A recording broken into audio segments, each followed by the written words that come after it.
আজ শেয়ার করতে যাচ্ছি সবার প্রিয় চিকেন ফ্রাই রেসিপি। বাইরে থেকে চিকেন থাকবে ক্রিস্পি আর ভেতরটা হবে জুসি। চলুন শুরু করি। চিকেন ফ্রাই তৈরির জন্য 3 পিস মুরগির রানের মাংস নিয়েছি। মাংসগুলোর উপরে একটু দাগ দাগ কেটে নিয়েছি, যাতে মশলা ভালো করে মাংসের ভেতরে ঢুকে। মাংসগুলো ধুয়ে 4 টেবিল চামচ টক দই নিয়েছি, 1 টেবিল চামচ আদা রসুন পেস্ট, ঝালের জন্য 1 চামচ মরিচ গুঁড়ো, 1 চামচ হলুদ গুঁড়ো, 1 চামচ লবণ, 1 চিমটি পরিমাণ অরগানো, হাফ চামচ গোলমরিচ গুঁড়ো, 1 চামচ টেস্টিং সল্ট, কালারের জন্য 1 চিমটি জর্দার রং ইউজ করেছি।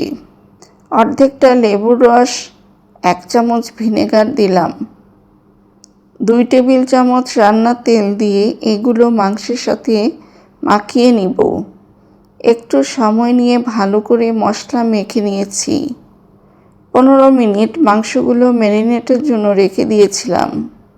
প্যানে হাফ কাপের চাইতে একটু বেশি তেল দিয়ে মাংসগুলো ফ্রাই করে নিব। প্যানটা ছোট, তাই একটা মাংস ভেজে নিতে হচ্ছে।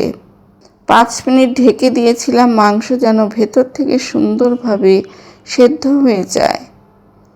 এভাবে উল্টে পাল্টে সবগুলো মাংস ফ্রাই করে নিব।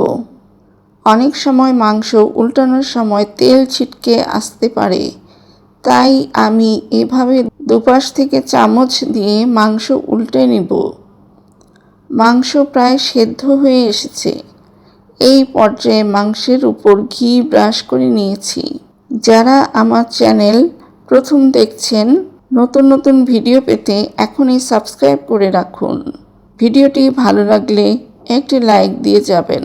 প্রতিটা মাংস ফ্রাই করা হয়ে গেছে। এখন পরিবেশনের জন্য রেডি। পরিবেশনের আগে লেটুস পাতা ও সাদা তিল দিয়ে গার্নিশ করে নিয়েছি।